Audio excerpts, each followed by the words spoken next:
여러분과 오늘 가정에서부터 부활 신앙으로라는 제목으로 여러분과 함께 말씀을 나눕니다. 오늘 부활절 시리즈 두 번째로 같이 나눕니다. 여러분 같이 부활절 인사, 또 우리 교회 인사 함께 나눌까요? 해피 이스터. 네, 돌아오려면 앞으로 48주가 더 있어야 되는데 우리가 부활절의 정신으로 함께 살기를 바랍니다. 요즘 우리 교회 인사 이렇게 하기로 했죠? 한번 같이 해볼까요? 제가 하얀 글씨, 여러분이 노란 글씨입니다. 예수님 우리 위하여 죽으셨습니다. 예수님 다시 사셨습니다. 우리와 함께 아멘. 아멘. 그렇습니다. 여러분, 예수님이 우리와 함께 계십니다. 많은 교회들이 5월 달은 가정의 달이라고 해서 지킵니다. 가정의 달로 지키는 것은 5월에 어린이날, 어머니날, 또 가족과 관계된 기념일이 있어서입니다. 그런데 성경적으로 보자면 가정의 달을 기념하여 지키는 것은 지극히 신앙적인 겁니다. 왜냐?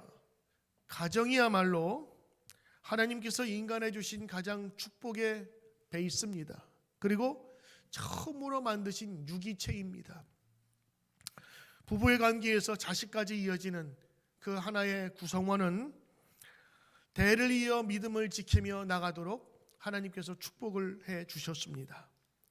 사랑하는 이가 결혼하여 부부가 되고, 부부가 또 자녀들을 갖게 되고, 그리고 자녀들이 함께 하는데 그 구성원 중에서 가장 중심이 되었던 그 부부, 아빠, 엄마, 또 자녀가 있는데 아빠, 엄마가 자녀를 위해 가장 마음에 두고 가장 큰 소원을 두고 있으며 그 자녀가 잘 되기를 가장 많은 시간과 가장 많은 물질을 들여서 잘 자라기를 소원하고 있는 겁니다. 여론조사 기관인 갤럽에서 1000명의 부모들을 조사를 했어요. 죽기 전에 마지막 소원 하나가 뭡니까? 그랬더니 1000명 중에서 750명 이상이 내 마지막 소원은 자녀가 잘 되는 것입니다 라고 이야기를 했대요. 예전이나 지금이나 부모가 자식 사랑은 끔찍합니다.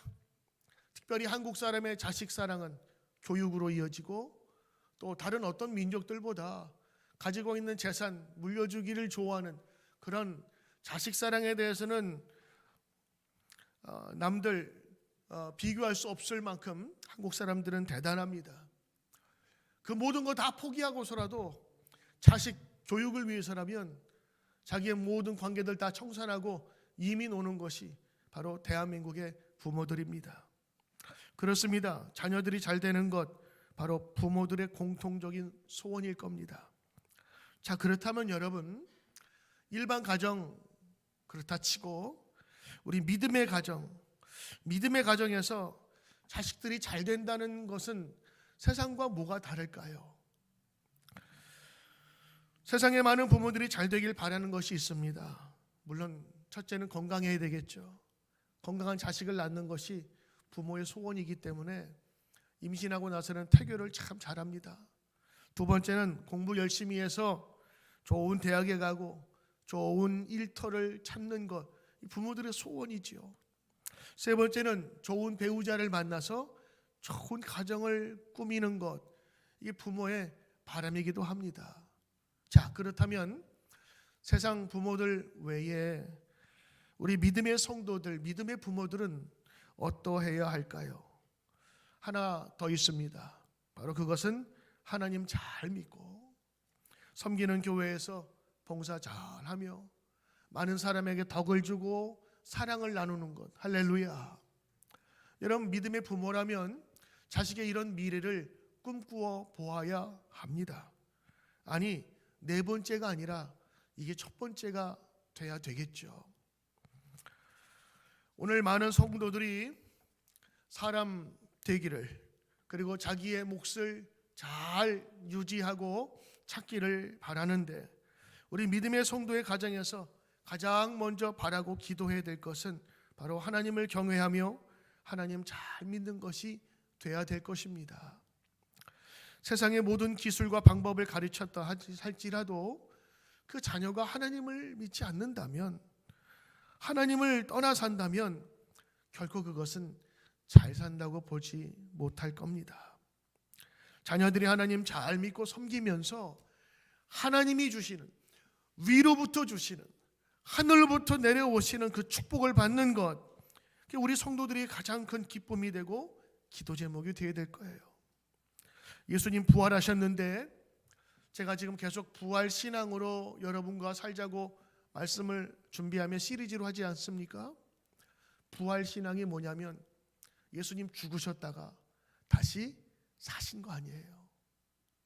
우리 1세들의 믿음은 우리 죽음과 함께 이 세상에 묻힐 수 있습니다.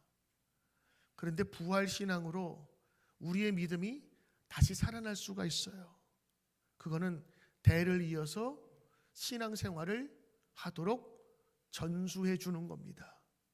그러면 1세대의 그 믿음이 죽었다 할지라도 2세대에서 다시 살아나는 거죠. 이게 부활신앙이에요, 여러분.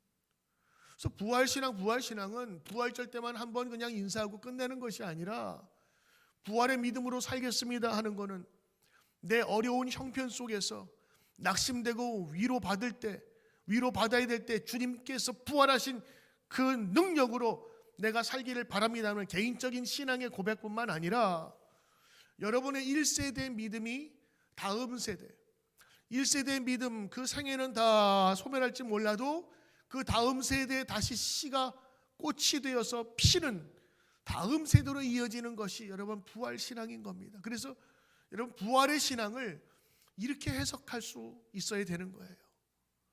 없어지는 것 같으나 다시 살아나 힘이 되고 원동력이 되는 것, 이게 다음 세대의 꽃을 피우는 바로 신앙인 것입니다.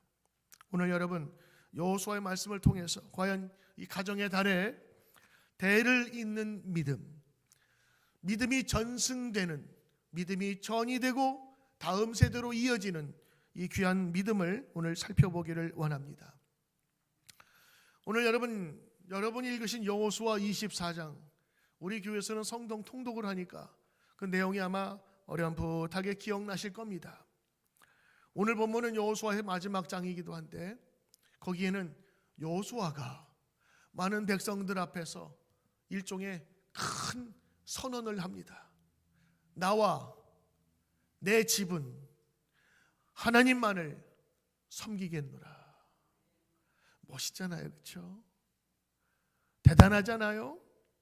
그런데 여러분 오늘 이 말씀을 어디에서 어떤 환경에서 했는지를 여러분 연상하고 배경을 보시면서 이 말씀을 들어야 되는 거예요. 식사하다가 몇 사람 모인 자리에서 한 것일까? 아니면 학교 선생님이 교단에서 하신 말씀인가? 아니면 대통령이 수많은 국민 앞에서 대국민 연설을 하듯이 오늘 한 것인가? 가장 근접하다면 세 번째가 비슷할 겁니다. 왜냐?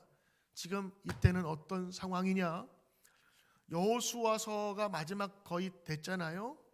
그러니 이 이스라엘 백성들이 광야 생활을 하다가 새로운 약속받은 땅 가나안에 들어가서 거기에서 정복 전쟁을 하면서 땅을 넓히고 자기 지파에게 부여받은 그 땅을 다 받은 거예요. 이제는 어떤 때냐면 이제는 정복 전쟁이 거의 끝났어요.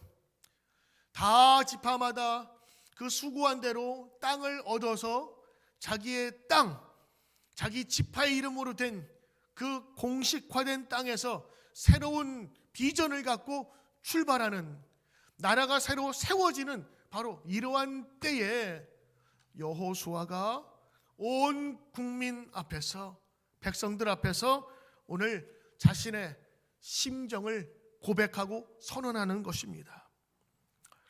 꿈과 비전이 쏟아나오는 시기였을 거예요. 왜? 이제는 정복 전쟁이 마쳐지고 새로운 나라가, 새로운 공동체가 시작되는 바로 그때였기 때문이지요.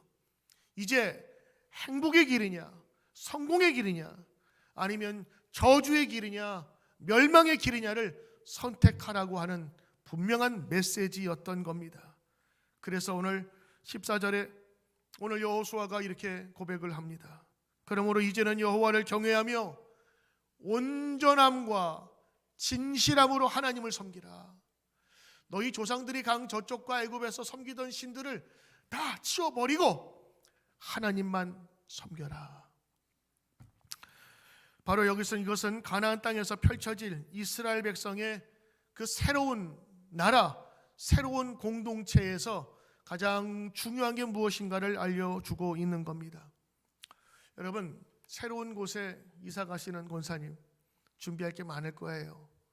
이것도 해야 되고 저것도 해야 되고 또 여러 가지 준비할 게 많을 건데, 여러분 개인이 이사해도 그런데 한 나라가 세워질 때는 얼마나 많은 것을 준비해야 되겠습니까? 이제 여호수아는 곧 나이가 많습니다. 정복 전쟁을 평생 동안 했기 때문에 나이가 들어서 이젠 곧 죽을 거라는 걸 자기가 짐작하고 있었어요. 머리는 희끗희끗해지고 힘은 빠진 노인이 그 다음 세대에 이어진 2세, 3세, 4세들 젊은이들 앞에서 오늘 이 말씀을 나누는 겁니다. 그러니 관심이 여러 가지가 있을 수 있죠. 새로운 땅, 새로운 나라의 시작. 누가 과연 여호수아를 이어서 지도자가 될 건가? 그것도 상당히 고민일 거고. 광야에서는요, 목동 생활을 했잖아요. 천막 생활을 했다고요. 하나님이 불과 구름 기둥으로 이동하시면 그거 접고 따라가는 이동 목축 생활이었는데, 가나안 땅에서는요 이제 정착 생활을 해야 되는 거예요. 목축 생활에서 양, 염소 키우던 그것들을 가나안 땅에 들어가서 농경 생활을 하는, 자기 직업이 바뀌는 거예요. 환경이 바뀌었어요. 광야에서의 생활과 가나안의 생활은 이제는 구별을, 이건 비교할 수가 없는 겁니다. 더군다나 이제 땅이 생겼잖아요. 땅이 생기고 집이 생기면 뭐 해야 돼요? 안전하게 보호장치를 해야 되니까, 나라가 세워지면 군대를 또 경제를 어떻게 하지?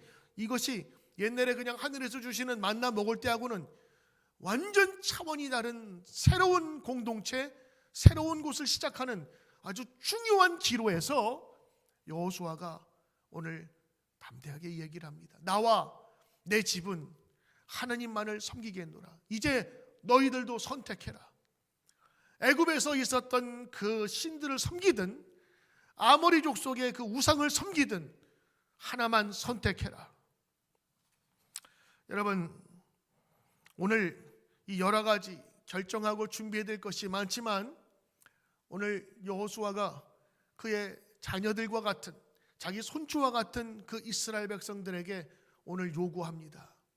이거는 다음 세대를 준비하기 위한, 다음 세대가 하나님 앞에 서기 위한 여호수아 지도자의 권면인 것입니다. 오늘 왜 하나님께서 그들을 이끌어내셨는가를 살펴보면 오늘 이것이 이해가 됩니다. 하나님은 애굽으로부터 그들을 끄집어냈어요. 그리고 새로운 약속의 땅을 가기 위해서 광야를 지나가게 하시며 약속의 땅으로 들어갔단 말이죠. 여러분, 이 과정을 보면 이스라엘 백성의 평화와 안녕이 아니었어요. 하나님의 백성으로 만들기 위하여 하나님께서 꺼내신 거거든요.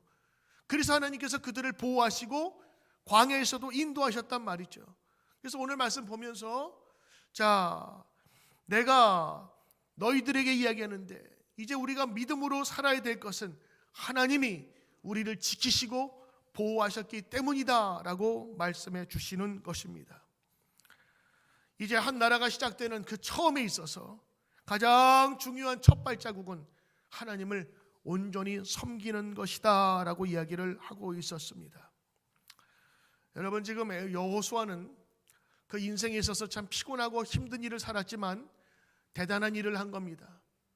그 이스라엘이라고 하는 공동체의 기초를 마련한 거거든요. 건국의 어머니입니다. 건국의 아버지는 모세, 그를 애굽에서 끌어내었던 그 사람이었고, 여호수아는요 땅을 넓히며 나라의 기초를 세운 사람이었어요. 근데 여러분 보세요. 가나안 땅에 들어갔을 때 누구만 들어갈 수 있었냐면 여호수아와 갈렙만 들어갔어요. 광야에서 그와 함께 나왔던 모세 그리고 1세대들은 원망과 불평을 하다가 광야에서 거기서 다 죽음을 당했습니다. 그리고 약속의 땅에 들어선 건 누구예요? 세컨드 제너레이션, 2세들이었습니다. 아니, 더 빨리 결혼했으면 3세도 있을 수 있어요. 그러니까 여호수아는요, 자기하고 마음에 맞는 1세대가 아니라 한 세대가 더 젊은 세대하고 정복전쟁을 벌여서 그 땅을 차지한 거예요. 저로 같으면 여러분하고 일을 안 하고 여러분 자녀들, 지금 EM 청년들하고 일을 하게, 말도 틀리고 언어도 좀 다를 수 있고 문화도 전혀 틀린 사람들하고 얼마나 힘들었겠습니까?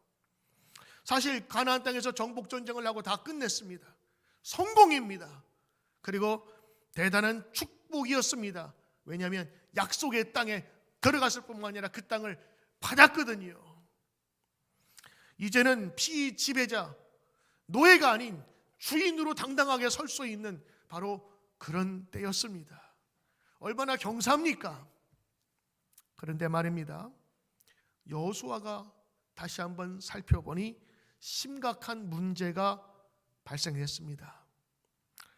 그들이, 이스라엘 백성들이 하나님을 떠나 우상을 섬기며 살기 시작했던 겁니다. 어디에서? 약속의 땅에서.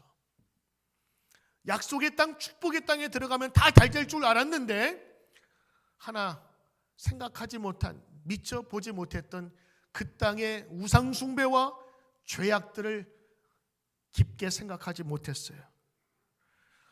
이 여호수아는 어떻게 얻은 자유인데, 어떻게 얻은 땅인데, 우리 선조들, 여러분들의 친구들이 피 흘려가면서 얻은 이 땅인데 어찌 이 땅에서 우상 숭배할 수가 있느냐?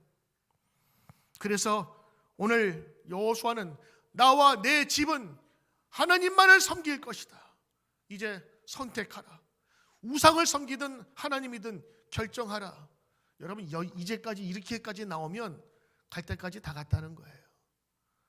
너희들 하나님만 섬겨라 그러면은 어느 정도 사람들이 다 믿는다고 전제하는데, 우상을 섬기든 아모리 사람의 그 우상을 섬기든 네 마음대로 해라.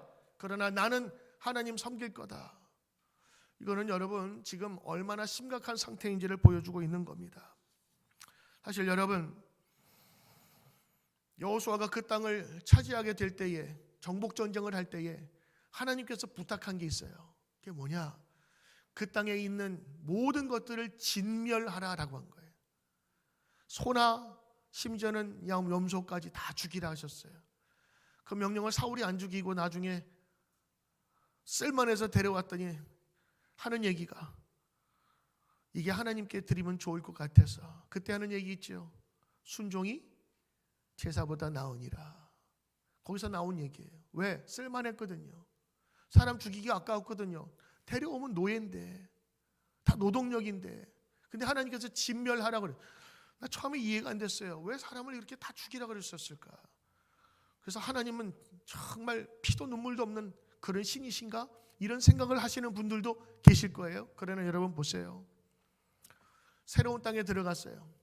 거기서 물을 먹어야 되는데 그 물이 방사능으로 오염됐거나 독약으로 오염이 됐어요. 그럼 어떻게 해야 돼요? 흙으로 덮어버려야 됩니다. 그게 사는 길이에요. 지금 하나님은 그 가나안 땅이 물질적으로 풍요하고 넉넉한 것은 인정해요. 그런데 뭐가 문제였어요? 그 땅에 죄가 관영했다 그랬어요.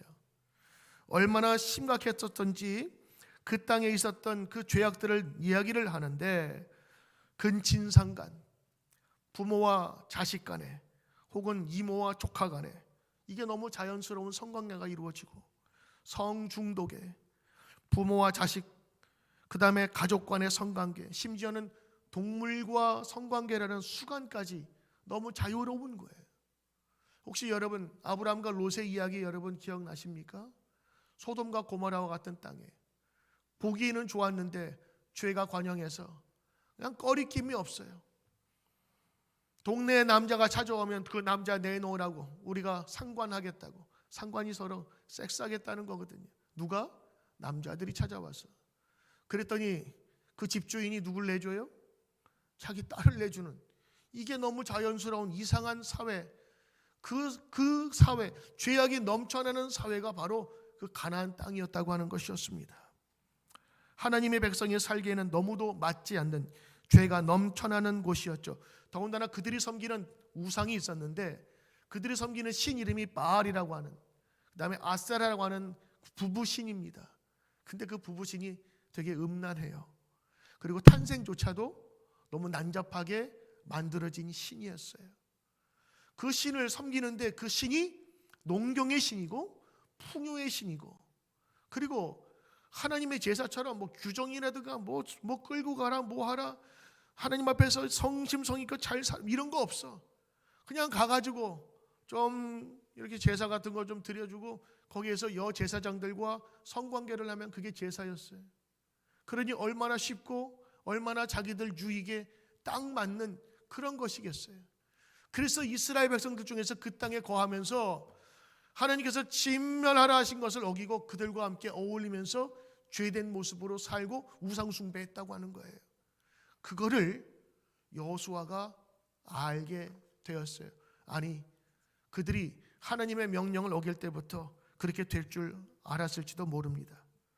제가 요즘에 재미있게 보는 책이 있는데 우리 연합감리교회 이진희 목사님이라고 쓴 가나안에 거하다라는 책입니다.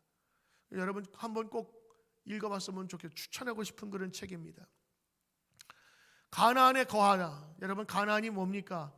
축복의 땅, 약속의 땅, 적과 꿀이 흐르는 땅, 그리고 그 땅에 들어가면 천국과 같은 곳, 우리 이렇게 알고 있잖아요.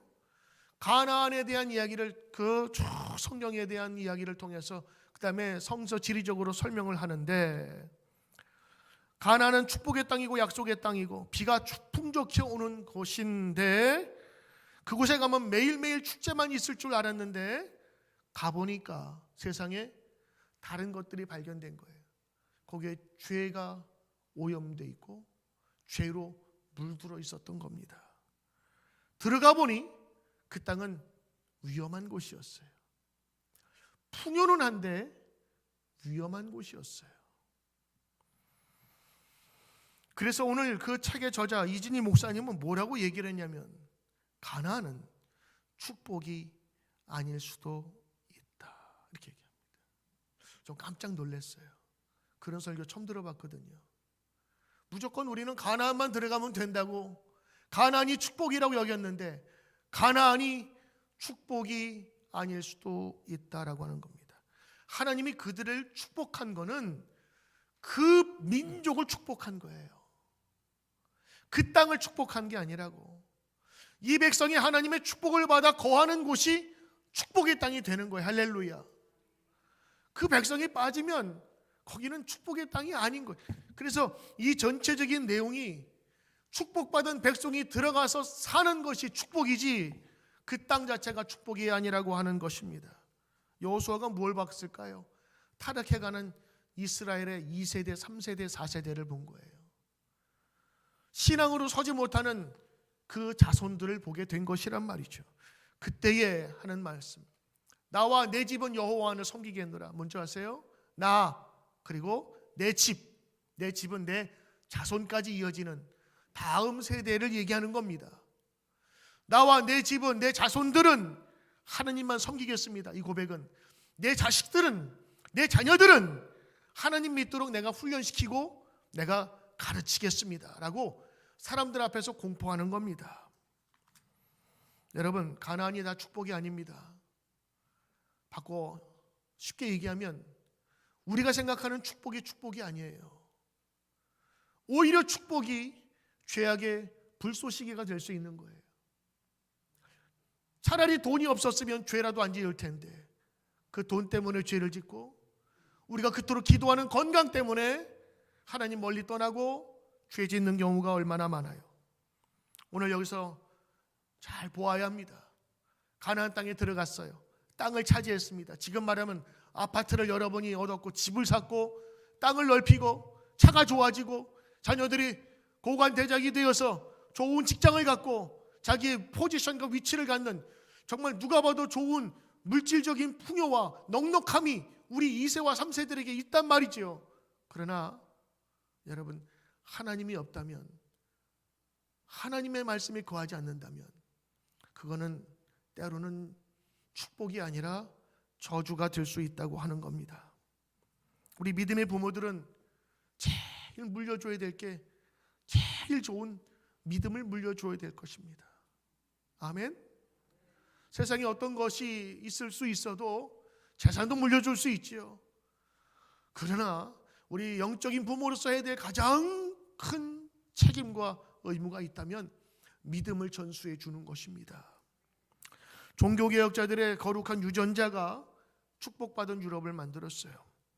그리고 청교도들의 거룩한 유전자가 오늘의 이 미국을 만들었다고 합니다. 서구 사람들은요, 성공한 가정의 비결로 세 가지 B를 들고 있는데, 첫째가 built on the word of God, 하나님의 말씀 위에 세워진. 두 번째가 brought up by the godly parents, 믿음으로 경건한 부모에게 양육받은 자녀들. 세 번째가 bound with church, 교회 생활에 익숙한 가정이라고 합니다. 신앙도 좋지만 교회 생활에 익숙해져야 되는 거예요. 섬김이 익숙하고 교회 출석이 익숙한 그런 가정이 아주 귀한 가정이다라고 하는 것입니다. 믿음 안에 자라고 커가는 것이 바로 잘 산다고 하는 것이고, 그것이 축복이라고 하는 거죠. 가나안에 들어갔다고 끝이 난 게 아닙니다. 가나안에 들어가서 이제 시작인 거예요. 죄와 싸워야 되고, 그리고 우상과 싸워야 되는 새로운 싸움이 시작된 것입니다. 여러분의 자녀가 대학 들어갔다고 끝이 아닙니다. 여러분의 자녀들이 직장 얻었다고 끝이 아닙니다. 시작입니다. 여러분의 자녀들이 집 샀다고, 땅 샀다고 끝이 아닙니다. 그것이 바로 시작일 수 있는 것입니다.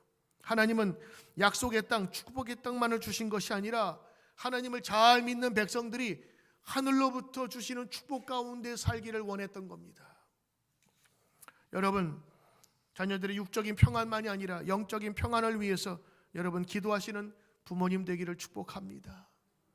여러분, 부모들이 할 수 있는 가장 좋은 것은 부모가 가진 좋은 것들을 물려주는 거예요. 나쁜 거 다 제거하고. 특별히 여러분은 신앙이지 않습니까? 세상 그 어떤 것보다 믿음이 귀하고 믿음이 소중하기에 지금 이 자리에 앉아 있는 건 아니겠습니까? 믿는 자에게 주시는 하나님의 영원한 축복, 영원한 생명, 부활의 능력을 우리 믿는 자들이 갖게 된 거예요. 이제 여러분 자녀들에게 물려줄 게 있다면 재산이 아닙니다. 아파트가 아니에요. 차가 아니라 믿음을 물려주셔야 돼요. 어떤 어려움이 있더라도 그것을 능히 깨치고 나갈 수 있는 믿음을 여러분이 심어준다면 재산 내려주는 것보다 훨씬 더 귀한 것을 주는 것입니다. 그것이 여러분 잘 사는 겁니다. 그것이 축복인 겁니다. 여러분, 라이언 일병 구하기라는 영화가 있습니다. 스필버그 감독이고 또 톰 행크스가 주연인 완벽한 그 수많은 거기에 제작진들과 그 출연진이 아주 그 탄탄한 그런 영화입니다. 이 영화를 중심으로 전쟁 전, 전쟁 후 영화가 달라졌다 그래요. 그만큼 참 많은 그 상업성과 또 이것들을 성공한 그런 영화인데, 그 라이언 일병 구하기가 뭐냐? 혹시 안 본 분이 있어서 잠깐 말씀을 드리면, 미국의 2차 대전 중에 라이언 가문이 있었는데 아들이 4명 있었어요. 그 아들 4명 중에 4명이 다 군대를 갔어요. 그런데 첫째, 둘째, 셋째가 전사를 했어요. 그 소식을 들은 미국의 국방부에서 마지막 아들은 살려줘서 이 어머니에게 다시 돌려줘야겠다라는 마음으로 찾아봤는데, 이 막내가 공수부대라 적진 깊숙이 들어가 있어. 찾을 수가 없어요. 생사를 알 수가 없어요. 그래서 톰 행크스, 그 존 밀러 대위와 8명에게 명령을 내립니다. 이 막내 라이언 일병을 찾아 가지고 살려 데려와라. 그리고 그 부모에게 보내야 되겠다. 이 과정에서 8명의 군인들이 독일군하고 싸우다가 총에 맞아서 한 사람 한 사람씩 죽고, 마지막에 밀러 대위가 마지막 숨을 거두면서 라이언 일병을 집으로 돌려보내는 이야기입니다. 근데 참 명장면이 있어요. 마지막 밀러 데이가 죽으면서 라이언 일병을 불러가지고 귀에 대면서 죽으면서 이런 얘기를 합니다. 라이언, 너 꼭 살아서 돌아가. 그리고 잘 살아야 돼. 잘 살아야 돼. 그리고 죽습니다. 영화는요, 수십 년 세월이 흘러서 이 젊었던 라이언이 백발의 할아버지가 되고 옆에는 부인인 듯 보이는 할머니와 그리고 자녀들과 그리고 어린 손주들이 푸른 잔디를 걸으면서 어느 한 곳을 향하는데 존 밀러 대위의 무덤이었습니다. 그리고 그 무덤 앞에 서서 라이언 할아버지가 이렇게 얘기를 합니다. 대위님, 다리에서 하신 말씀을 매일 생각했습니다. 그래서 최대한 잘 살려고 노력했고 그런 대로 잘 살아왔다고 생각합니다. 최소한 대위님의 눈에 대위님의 희생이 헛되지 않아 보이길 바랍니다. 그러면서 그 마지막 하얀 눈썹과 하얀 머리를 가진 그 라이언 일병이 젊어지면서 이 영화가 시작되는 거예요. 여러분, 저는 목사라 그런지 그 영화를 보면서 신앙의 영화처럼 느껴졌어요. 존 밀러 대위가 죽으면서 라이언 일병을 구했잖아요. 여러분, 이건 성경에 비춰보면 누구와 똑같아요? 예수님이 우리를 위해 죽은 것과 뭐가 달라요? 이 라이언은 그 존 밀러 대위 때문에 자기가 살아서 이렇게 가정을 꾸미고 있다고 하는 것을 감사하면서, 그리고 그 때문에 내가 당신 때문에 최소한 당신 앞에서 내가 이렇게 살았다고, 잘 살았다고 보이기 위해서 내가 살았다고 고백하는데, 우리 이 믿음의 고백과 뭐가 달라요? 여러분, 그렇습니다. 우리가 라이언 일병의 이 이야기처럼 잘 살아야 돼 라고 했던 것처럼 잘 살기 위해서 신앙생활하는 거예요. 더 멋지게 생활하기 위해서 신앙생활을 한다고요. 물질적인, 육체적인, 우리가 눈에 보이는 돈만이 아닌 영원과 영혼을 위해서 더 잘 살기 위해서 우리 신앙생활하는 거예요. 그리고 해보니까 너무 기쁜 거예요. 자녀와 부모와 연관이 돼 있고 할아버지와 자녀까지 이 믿음으로 연결되고 축복이 계속 이어지고, 믿음으로 살았더니 정말 하나님께서 그 가정에 복의 복을 주시는 것을 우리가 경험하게 되면서 잘 살게 되는 방법들을 깨우치게 된 것이죠. 다음에 우리 천국에서 주님 만났을 때 우리도 이런 고백해야 될 거예요. 주님, 나를 위해 죽으셨죠. 주님께서 십자가에 달려 돌아가실 때 나 잘 살라고 돌아가신 것 알아요. 그래서 내가 최선을 다했습니다. 그리고 우리가 한 가지 더 붙여야 됩니다. 내가 잘 살려고 했던 이 믿음의 세계를 내 자식에게, 내 자녀에게도 물려주고 왔습니다. 오늘 여러분 다시 성경으로 돌아가서 오늘 여호수아는 이야기합니다. 나와 내 집은 여호와만을 섬기겠노라. 왜 그랬을까요? 우상을 섬기는 이들이 많았고 물질을 쫓는 이스라엘 백성들이 많아졌기 때문에 그런 것이었습니다. 이게 역사고 그 역사는 오늘도 이어집니다. 1세가 잘 살았다고 2세가 잘 사는 그런 거는 없는 것 같아요. 많은 사람들이 부모가 잘 되고 잘 살면 자녀들이 잘 따라가지만 믿음의 세계에서는 그게 어떤 때는 잘 이루어지지 않아요. 부모가 목사인데도 자녀가 안 믿는 경우도 있을 수 있거든요. 세상에 어떤 교육, 어떤 모든 과정이 있을지라도 우리 1세대 부모들은 우리 다음 세대의 믿음을 잘 전수해야 됩니다. 왜?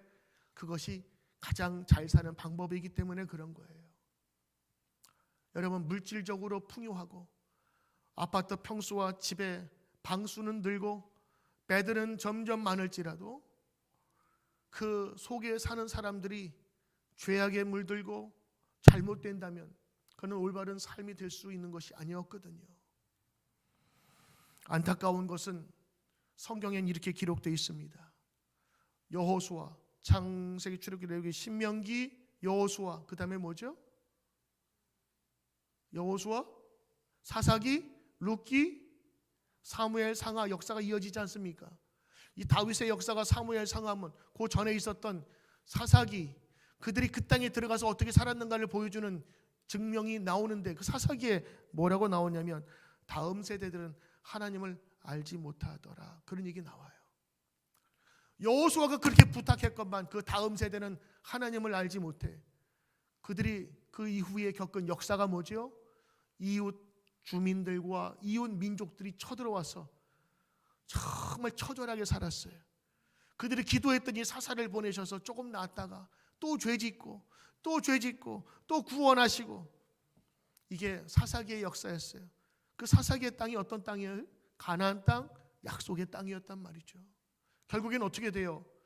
하나님께 약속받은 그 땅으로 들어갔던 그 백성이 사사기를 지나서 악한 왕들로 계속 이어지며 우상 숭배하더니만 결국에는 그 땅에서 쫓겨났어요. 나라가 망해버렸어요. 그게 이스라엘의 역사입니다. 우리가 볼 수 있는 것입니다. 여러분, 미국 참 풍요한 땅입니다.